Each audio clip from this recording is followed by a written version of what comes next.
हमारे वेद शास्त्रों ने, रामायण में, गीता में, सब जगह मूर्ति पूजा लिखी है, प्रतिमा पूजा नहीं लिखी। प्रतिमा पूजा ये कलयुग में चालू हो जाती है, लेकिन प्रतिमा की पूजा है उसकी यादगार रखना। यादगार के लिए जितने भी निर्माण किए हैं मंदिर, मस्जिद, गुरुद्वारे, ये प्रतिमा है इनमें। तो प्रतिमा किसको कहते हैं? जो मनुष्य के द्वारा बनाई हुई वस्तु को प्रतिमा। क्योंकि मनुष्य जो बनाता है किसी भी वस्तु को, वो मनुष्य से बड़ी नहीं हो सकती। और मूर्ति कहते हैं ईश्वर के द्वारा बनाई हुई, निर्मित की हुई। तो मूर्ति में आते हैं जिंदे हम सब लोग, जिसमें चार खानी के जीव सब मूर्ति हैं। क्यों कि ये चारों खानियों को ये विश्व रूप परमात्मा तत्वों से इसकी रचना कर रहा है।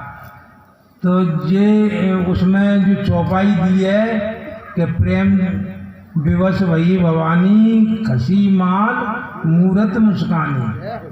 तो जब जनकपुरी में भगवान वो धनुष यज्ञ का समय शंकर भगवान आते हैं और पार्वती मैया आती हैं, तो पार्वती मैया को पूजने के लिए जब सीता जी जाती हैं तो पूजा करने के लिए गौरी की, गौरी पूजन सखिले आई और करत प्रकाश फिर फुलवाई। वह फुल बगीचा में वहाँ पर निवास था शंकर जी का, और पार्वती जी आए थे। वो एक भवन में, पुष्प वाटिका में उनका रहने का इंतजाम था। तो वहाँ पर सीता जी वहाँ गई पूजने के लिए, गौरी पूजन। तो सखियों सहित वहाँ पर ये चौपाई आई है कि प्रेम विवश भई भवानी। तो पार्वती जी प्रेम से विवश होकर के और हंसी माल मूरत मुस्कानी, माने हंसी, और हंस करके उन्हें आशीर्वाद दिया कि वो सुन सत्य समारी होए मनोकामना तुम्हारी। कि जाओ, हमारा आशीर्वाद है, जैसा वर आपके अंदर भरा हुआ है सुंदर सामरा, वो वर आपको प्राप्त होगा, ये हमारा आशीर्वाद है। तो वो जिंदी थी इसलिए उन्हें आशीर्वाद दिया, और प्रतिमा होती तो आशीर्वाद नहीं देती, न वो हंसती। ऐसे प्रतिमा की एक चौपाई आई है वहीं जनकपुरी में। जब स्वयंवर के समय पर सीता जी का मंडप, जो ब्याह में मंडप बनाते हैं, वो मंडप बनाया था, तो उसमें खम्मन प्रतिमा काढ़ी और मंगल द्रव्य लय सब ठाड़ी।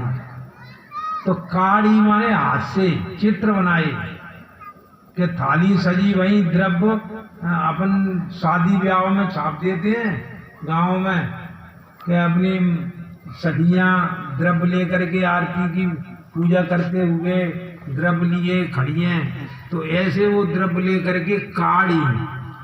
तो वो जो मनुष्य ने काढ़ी, या किसी धातु लकड़िया या कागज या सोना या चांदी या पत्थर की ये प्रतिमा जो बनाई जाती हैं, ये मनुष्य बनाए हैं, तो मनुष्य से बड़ी नहीं होती। ये जो चीज मनुष्य बनाता है, कोई भी चीज, गाड़ी घोड़ा हवाई जहाज तक बिना मनुष्य के वो चल नहीं सकता। और मनुष्य जैसा चाहे उसका मॉडल बदलता रहता है हर समय। ऐसे ही हम मंदिरों के मॉडल बदलते रहते हैं। ये पुराना हो गया तो दूसरा, वो प्रतिमा खराब हो गई तो दूसरी प्रतिमा लगा दो। क्यों लगाई है? इनका यही कारण है कि जो हमारे महापुरुष थे, हमारे भगवान अवतार थे, उनका ज्ञान लुप्त न हो जाए, उनकी यादगार समाप्त न हो जाए, आने वाली पीढ़ी को कैसे रहेगा ज्ञान ध्यान कि हमारे कौन कौन भगवान आ चुके इस पृथ्वी पे। तो उनकी यादगार में हमने जी सबरे मंदिर जो बनाए हैं, जैसे हमारे गांवों में यादगार के लिए कोई महिला खत्म हो जाती है, जो हमारी बुजुर्ग महिला, तो उसकी वो चबूतरा पे एक ईंट रख देते हैं। हाँ, तो ये कहीं को है ये फलानी मैया है, हमारी फलानी आदि है, जो उसका नाम आने वाली पीढ़ी उसको याद करती है। उसमें मैया का तो जन्म हो गया, वो उस ईंट में नहीं बैठी। ईंट तो एक अपने कुमार ने उसने बनाई है, किसी आदमी ने, लेकिन वो पहचान है। यदि हमारा कोई पुरखा मर गया, कोई बुजुर्ग, तो 2 ईंटें रख देते हैं एक चबूतरा पे। हाँ, रखते हैं ना। तो जी क्या यादगार है, ये ईश्वर का नियम है कि मरता है वो जन्म लेता है, टिकता नहीं है कि भूत बन के घूमे कहीं किसी को लगे। ये तो अज्ञान में लगती है, इनका उन्माद डर है, लेकिन जो उसका तो जन्म हो जाता है। ऐसे कहीं कोई और अच्छा राजा बाबा मर गया, कोई जमींदार मर गया, तो छतरी बनवा देते हैं यादगार के लिए, और नहीं तो 4 ईंटें रख देते हैं कि जी हम पर खाओ बड़ो वो जमींदार। वो ईंट को सहारा हुआ है थोड़ा, तो वो पहचान के लिए खाली कि ये 4 ऐसे 8 10 15 ईंटें लगा दें कि ये हमारे भूमिया बाबा थे। हैं, भूमिया बाबा क्यों कि वो गाय भैंसों का काम दवाई वगैरह देते थे। किसी का सिर झाड़ दिया, कभी नजर झाड़ दी, तो ऐसे भी माने जग हित परित अपने ज्ञान से करते रहते थे, तो उनके निशान बना दिए। कोई गाय भैंस का जो डॉक्टर था, ऐसे सबसे बड़े डॉक्टर गाय भैंस के कारस बाबा थे, तो कारस बाबा का वो बना दिया उन्होंने गुमटी, एक घोड़ा रख दिया बना के। क्या वे घोड़ा पे आते थे, पहले घोड़े ही चलते थे, तो वहाँ पे बैठ के अपनी दवाई देवे आते थे। वो उनका नाम क्यों आ गया, वो कुछ चीज़ें कुछ लेते नहीं थे और अपना काम छोड़ के आते थे वो। अब उनके चेला हो गए, चेलन ने थोड़ा ये गाय भैंस की दवा सीख ली, तो उनने भी गांव में चबूतरा बना दिया उनके नाम से। अब ये हिलने लगे, वो आने लगे, ये इनका जोश है, उन्माद है, इनकी पूजा का और श्रद्धा का। आता माता कुछ नहीं है, ऐसे गुस्सा आती है आपको, कहाँ से आती है, भिंडे से आती है कि ग्वालियर से, क्या कहीं इंग्लैंड से, अमेरिका से, कहाँ से आती है? अरे वो अंदर ही है, तुम्हारी मन को काम नहीं है, रहो तो मन एकदम आ गया गुस्सा में, जोश में। अभी भी अपना घर का कोई नाराज हो जाए तो वो सब नियम सब भूल जाता है और गाली बकने लगता है। जिससे नहीं देना होगी उसको भी देने लगेगा, जो नहीं कहना होगी वो भी कहने लगेगा। अब इनका उन्माद ऐसा है कि वो कछु तो दिमाग काम करता है कि जी काय की काजे आया है क्या है, और जो पुराने गुल्ला हो जाते हैं ना, तो ये माने अनुभव ज्यादा होता है, कैसे बेवकूफ बनाए, कैसे गुमराह बनाए नहीं। और इनकी पूछने वाले के भी वैसे ही प्रश्न होते हैं कि हमारी भैंस दूध नहीं दे रही, काऊ के पेट में दर्द दे रहा हुआ है, बनने की 4 सोमवार को आना और दीपक रख जाना पीपल के नीचे। अब पीपल के नीचे वहाँ कोई सुई डोरा तो पुणे नहीं है, पीपल है, वहाँ कोई अंधेरे उंधेरे से कोई मतलब नहीं है, लेकिन बनने बेवकूफ बनाना है। अरे अंधेरा हो जहाँ दीपक रख लो, घी का रखो बढ़िया है, काला माला उसमें ही जाएगा, ऑक्सीजन ठीक रहता है, लेकिन वो वहाँ कोई मतलब नहीं है। लेकिन उसने 4 हफ्ते बोल दिया कि 4 हफ्ते दीपक रख आना, जब तक तुम्हारी भैंस अपने आप आ जाएगी लेन पे। अब बाबा न मेवाती न फरीद बाबा कहूँ को चक्कर नहीं है, वो तो भैंसे सानी नहीं मिली, ये भाई सेवा नहीं भाई, तो जाने में परेशानी आई। दूसरे की परेशानी खाई और परेशानी आई। तो ये सब भ्रम है भैया, कलयुग में ये होते हैं सब, त्रेता में द्वापर में नहीं होते। ये कलयुग में तमाम तरह की धर्म देवी देवता अनंत कोट हैं, इनका और न छोड़। और देवी देवता घर के पूजे, प्रतिमा रूप अनेक, धर्म हेत अधर्म करें, बुद्धि नहीं विवेक। इनकी बुद्धि का विवेक हो जाता है। तो अंधविश्वास में ये अज्ञान में जीव भटक गए और पत्थर से मूल पट गए। जाए काम क्रोध झटके और छल कपट जाए पट गए। ये तो है गए वो बारम्बार, जाए जान ले भाई ये ईश्वर अंश पार, जाए जान ले भाई ये ईश्वर अंश है, ये मूर्ति है। और ये मनुष्य के द्वारा जो बनाया हुआ है वो प्रतिमा है। तो हमारे मान पूरे भारत में ही समझो, पाली तो बहुत सुधर गया, अब जब सुधरना ही है। जब सत्संग हो रहा है आत्मा ज्ञान का, तो ऑटोमेटिक ही बन जाएंगे सबरे काम। भजन करो विश्व रूप का, लेकिन आत्मा ज्ञान बिना नर भटके को मथुरा को काशी। तो भैया आत्मा ज्ञान को समझो। घर में पहले मूर्तियों की पूजा होती थी, घर को मंदिर कहते थे। ऐसे लंका कांड में हनुमान जी सीता जी को खोज करने के लिए गए,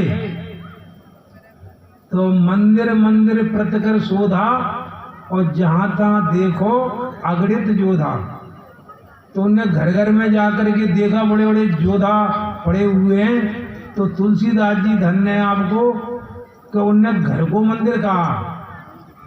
तो ये आपके हमारे सब घर हैं, मंदिर हैं। वो मंदिर में मूर्तियां रहती हैं, और ये मंदिरों में देवालय है। ये जो देवता और भगवान हो चुके हैं उनकी प्रतिमाएं हैं यहाँ।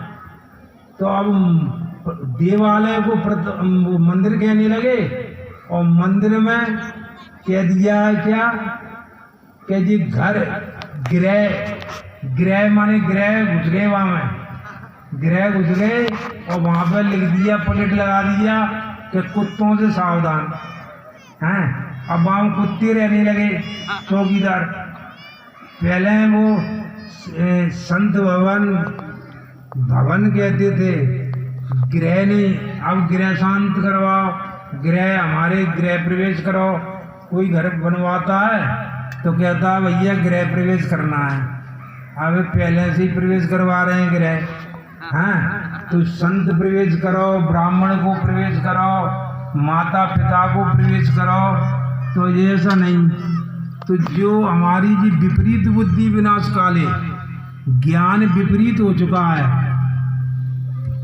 पहले क्या होता था कि हमारे यहाँ भोजन बनते हैं तो पहले सबसे पहले थारी सज करके कहाँ जाती थी? हमारे बाबा के पास, कि बाबा को पहले परसों वे ये हमारे घर के भगवान देवता, तो वे देवता ने खवाओ। आजकल देवता ने नहीं पूछ रहे, किसको पूछ रहे हैं? वह अलमारी में रख दे ठाकुर जी पीतल के 50 ग्राम पीतर बाहर धरों के भीतर, और बाहर की भीतर करके, और पहले थारी उनको ले जाओ। क्या यो उनको नहीं ले जाते? तो अपने बच्चों को टिफिन लगा के स्कूल भेजो, और वो बुजुर्ग माता अपनी डुगरिया बेचारी, दांत भी नहीं है, वह नाश्ता नहीं बना रहे वहाँ के लिए। हाँ, वो ताका झाकी कर रहे हैं, डुगरा डुगैया काबन को खुशबू लेके ही रह रहे हैं वो। लेकिन वो टिफिन लग के गए ड्यूटी वालों को या बच्चों को, और उनसे कह रहे हैं तुम तो जाओ चक्कर लगाया इधर उधर। हाँ, तो ये उल्टा हो रहा है। माने मूर्तियों की पूजा नहीं हो रही, प्रतिमा को मूर्ति मान लिया है। जी हमारा भेद जो विपरीत हो गया है। सुनना भैया वो गोविंद, हाँ सुन ले, तुम सुन ले पहले। जे उल्टा अपने माता पिता को खिलाओ, फिर पति अपनी पत्नी की सेवा करे, पूरी सेवा माने डिमांड हैं। पुजारी बने, घर का पुजारी बने, मंदिर का पुजारी नहीं। क्यों, आप लोग गृहस्थ हो ना, तो काय के पुजारी होना चाहिए? गृहस्थी के पुजारी, घर के पुजारी। घर को मंदिर बनाओ तो मंदिर बन जाएगा, तो उसमें आपके घर में स्वर्ग हो जाएगा। जब मूर्तियों की पूजा होगी, जब पुजारी का अर्थ क्या होता है? पू माने पूर्ण, और जा माने जानकारी, और री माने उसी रीत से कर्म करना, सेवा करना। तो ऐसे हमारी लक्ष्मी होती है, गृह लक्ष्मी पत्नी, तो उसको पूर्ण जानकारी होना चाहिए कि हमारी रसोई में 1 महीने का मटेरियल है कि 8 दिन का है, कि हमारा 4 दिन का है। तो जो अपना घर का संचालक है पुजारी, तो उसको डिमांड करना चाहिए कि तुम फलानी चीज़ लेके आओ, ये लेके आओ, वो ले, तो उसकी सुनना चाहिए। वो तो कह सकती है, लाना या करना ये मनुष्यों का काम है। तो बिजली का बिल भर गया, दूध के पैसे पहुंच गए, तो आपको चाय मिल जाएगी। बिजली का बिल है तो आपकी टीवी जल जाएगी, हाँ। और उस बच्चों की फीस भर गई तो वो पढ़वे चले जाएंगे। तो माने जो मेंटेनेंस इंग्लिश में कहते हैं, घर का मेंटेनेंस देखो। और घर का साहित्य भाषा में पुजारी कहा है कि तुम पुजारी हो, काय के घर के। कोई नौकरी वाले हैं वो काम के पुजारी हैं, वो काम है कर्तव्य करो, पूर्ण जानकारी ले क्या करना है, और जानकारी लेकर के उसी रीति से कर्म करो।